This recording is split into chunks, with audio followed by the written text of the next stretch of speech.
मैं वहां जाता हूं, क्या भाषा विवाद के दौरान मुझसे या किसी और टूरिस्ट से यह पूछा जाएगा कि आप टूरिस्ट है कि नहीं? जब तक मैं हिंदी बोलूंगा तब तक तो पिट जाऊंगा। बिल्कुल राजीव जी, आपने बिल्कुल सही कहा कि बीएमसी का बजट जो है वो बहुत बड़ा बजट। आ रहा हूं गढ़वी साहब, पहले उनसे बात कर लूं। हाँ, 40,000 करोड़ का बजट होता है, जो पाकिस्तान के बजट से भी ज्यादा सिर्फ मुंबई का बजट होता है। तो निश्चित रूप से जो पार्टियां अभी तक बीएमसी पे राज करती आ रही थी और करप्शन का एक अड्डा बना के रखी हुई थी, उनको लग रहा है कि इस बार जो है बीएमसी उनके हाथों से निकल जाने वाली है। इसलिए आज उनके पास कोई मुद्दा नहीं है, क्योंकि जनता चाहती है कि मुंबई में विकास हो और वो भाषा और प्रांत को दरकिनार करके विकास करने वाली पार्टी को चुनने की जो है आशा रखती है, महत्वाकांक्षा रखती है। पिछले चुनाव में भी आपने देखा। मैं जवाब देना चाहूंगा, यहाँ पे बैठे हैं जो शिवसेना के प्रवक्ता, वो आरोप लगा रहे थे कि भाषा के नाम पे हम राजनीति करते हैं। लेकिन मैं इनको बता दूं कि मराठी भाषा को सम्मान देने का काम किसी ने किया है तो भारतीय जनता पार्टी की सरकार ने किया है। भारतीय जनता पार्टी की ने मराठी को अभिजात भाषा का दर्जा दिलाने का काम किया है। इन्होंने क्या किया था? इन्होंने तो जब ही एमयूए की इनकी सरकार थी तो हिंदी को अनिवार्यता दिलाई थी इन्होंने। तो आज ये हिंदी के नाम पर राजनीति करने और मराठी के नाम पर राजनीति करने का काम कर रहे हैं और मराठी और गैर मराठी को बांट करके और वोट हासिल करने का काम कर रहे हैं। देखिए, सम्मान की बात जहां पे आती है, मैं आपको बता दूं राजीव जी कि 3-3, 4-4 पीढ़ियों से जो गैर मराठी यहाँ पे रहते हैं, हिंदी भाषी यहाँ पे रहते हैं और उनके बच्चे भी स्कूल में जाते हैं तो मराठी सीखते हैं और बहुत अच्छे तरीके से मराठी बोलते भी हैं। लेकिन आज जानबूझ करके भाषा के नाम पे राजनीति करने का ये काम कर रहे हैं, जबकि जो यहाँ पे रहवासी है मैक्सिमम लोग मराठी जानते हैं, पढ़ते हैं, अपने बच्चों को सिखाते भी हैं, लेकिन इनको करनी है राजनीति। और देखिए, आपने पूछा ना इनसे, शिवसेना के प्रवक्ता से, कि पहले की शिवसेना में और आज की शिवसेना में फर्क हो गया है, लेकिन ये स्वीकार नहीं कर रहे थे। मैं आपको बताता हूं किस तरह से फर्क हो गया है। पहले की शिवसेना जो थी उसमें एक हिंदू हृदय सम्राट बाला साहब ठाकरे कहा जाता था, लेकिन आज की शिवसेना में क्या कहा जाता है?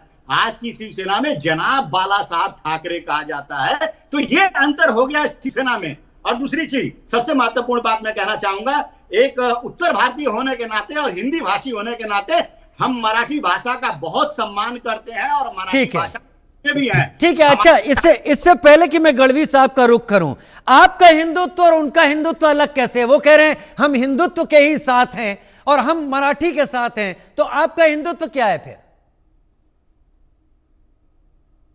रत्नाकर जी, आप अपने हिंदुत्व और शिवसेना के हिंदुत्व में कैसे फर्क करेंगे फिर? वो तो कह रहे हैं हम हैं हिंदुत्व के साथ। नहीं, ये क्या है, समय और परिस्थितियों के साथ अपने हिंदुत्व का जो है वह चोला हटा करके और ये जनाब बाला साहब ठाकरे का वाला जो चोला वो पहन लिया है। आपने देखा कि पिछले जो है पिछले विधानसभा चुनाव में जनता ने इनको बता दिया। अनीश गढ़वी बोलिए, अनीश गढ़वी बोलिए, अनीश गढ़वी बोलिए। ठीक है, अनीश गढ़वी मुस्कुरा रहे हैं, उनको बोल। अनीश गढ़वी, देखिए ये जो शर्मा जी हमारे प्रिय मित्र बीजेपी रत्नाकर सिंह जी हैं, प्रवक्ता बीजेपी। हाँ, रत्नाकर सिंह जी, क्षमा करिए, रत्नाकर सिंह जी प्रवक्ता बीजेपी जो हमारे सामने बैठे हैं, इनको महाराष्ट्र में उंगली पकड़ना शिवसेना ने सिखाया, कैसे उंगली पकड़ के चलते। आज हमारी बिल्ली हमी को म्याऊं करके जा रही है। सबसे पहली बात सुनिए, मैं जो बोला ना भाषा की राजनीति, बीएमसी में ये भारतीय जनता पक्ष के 83 एक्स कॉर्पोरेटर है, 2017 में चुन के आए। 83 में से 54, इनको शायद आंकड़ा भी अपनी पार्टी का पता नहीं रहेगा, 54 अदर प्रांत के हैं, दूसरे प्रांत के। उसमें भी कम से कम 41 जो कॉर्पोरेटर है वो गुजराती और मारवाड़ी समाज से आते हैं और 16 कॉर्पोरेटर कम से कम इतने हैं जो उत्तर भारत से आते हैं। तो राजनीति किसको सबसे ज्यादा फायदा देके जाने वाली है, ये अलग से बताने की कोशिश मैं यहाँ पे नहीं करूंगा।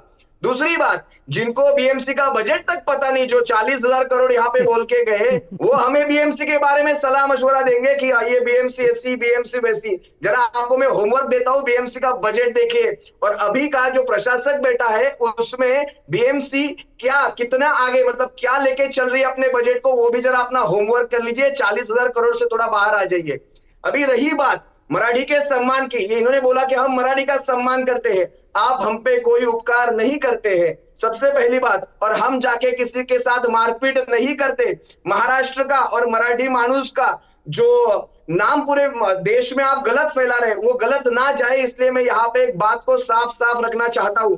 कोई टूरिस्ट महाराष्ट्र में आता है, कोई स्टूडेंट महाराष्ट्र में आता है, जो पढ़ने के लिए आता है, घूमने के लिए आता है, ये उसके खिलाफ नहीं था, ना कि यहाँ पे कोई रहता है उसके खिलाफ भी है। हमारी एक ही मांग है, जब अगर आप इतने साल से रहते हो, कम से कम आपसे कभी बातचीत होती है, भाई आप कैसे हो, मतलब अगर मैं मराठी में पूछूं, दादा तुम्ही कसे आहात, तर फक्त एवढं तर बोला मी मस्त आहे, एटलीस्ट एक वर्ड तो। लेकिन सामने वाला अगर हमें बोले अरे नहीं आता हमें मराठी, हमसे हिंदी में बात करो। आपने मुंबा देवी के वो सीन नहीं देखे जहां पे बोला अभी बीजेपी चुन के आई है, आपको मारवाड़ी में बात करनी पड़ेगी, आपको गुजराती में बात करनी पड़ेगी। क्या अगर आपके राज्य में अगर आपकी कोई XYZ कोई भाषा हो और आपके सामने ऐसा कोई बाहर से आया हुआ बंदा आपकी भाषा को नीचा दिखाने की कोशिश करेगा, तो सामने वाला उस पर रिएक्शन नहीं देगा? ये बोल रहे हमें गर्व है हम उत्तर भारतीय, अरे हमें गर्व है हम भारतीय है। अनीश गढ़वी नीतीश राणे ने कहा है कि मोहम्मद अली रोड हुआ है, नाला बाजार हुआ, वहां जाकर आप क्यों नहीं करवा सकते? नीतीश राणे ने कहा है तो मुद्दा है। मैं इसका उत्तर देना चाहता हूँ। यही नीतीश राणे जब कांग्रेस में थे तो इन नीतीश राणे का बयान क्या था?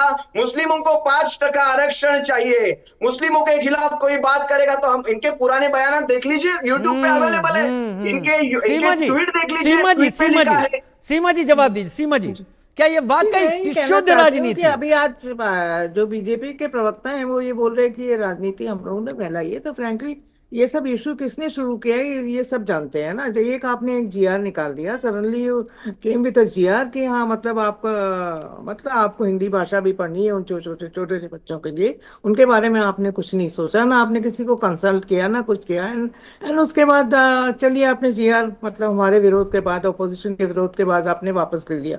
एंड उसके बाद अब एक नया इशू आप कौन उठा रहा है? ये हिंदू मुसलमान की बात कौन कर रहा है ना? फिर आप बोलते हो कि हम लोग राजनीति कर रहे हैं, हम क्यों राजनीति करेंगे? चलिए आपने बड़ा धन्यवाद है कि आपने उस GR को वापस ले लिया।